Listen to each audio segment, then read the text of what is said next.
pense qu'au-delà du fait de prendre conscience qu'il faut aller de l'avant, je ne sais pas ceux qui suivent ce podcast, c'est quoi leur sensibilité et tout, mais moi, Dieu c'est tout, quoi. Et c'est ce qui me permet aussi de tenir quand c'est chaud, quand c'est compliqué. Voilà. Donc, ça me permet d'introduire une autre question. Si tu devrais te donner un conseil à quelqu'un sur comment surmonter les échecs et comment oser passer à l'action, ce serait quoi? Parce qu'il y a des personnes qui, après un échec, c'est bon. D'accord. Ils ne veulent plus avancer. Je dirais que la meilleure façon d'échouer, c'est de ne pas essayer. Donc, tant qu'on n'essaie plus, on a accepté l'échec, on a accepté de ne pas avancer, on a accepté de stagner. Or, ce qui stagne pourrit. Ce qui stagne, quand on voit les eaux stagnantes, c'est là qu'on va retrouver les asticots, les moustiques et tout. Alors que quand il y a un flot, ça coule. C'est clair. Et ça alimente, ça se renouvelle.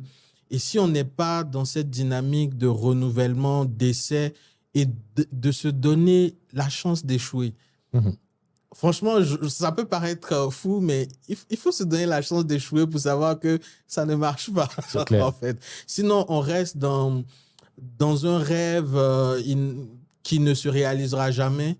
On n'ose pas, on a beaucoup de regrets et puis on est aigri.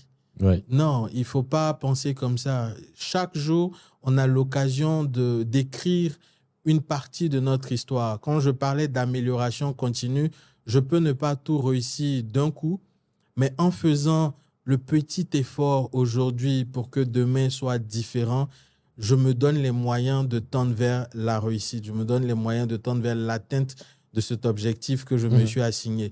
Donc, refuser d'avancer, c'est en fait quelque part mourir à soi-même. C'est perdre goût à la vie.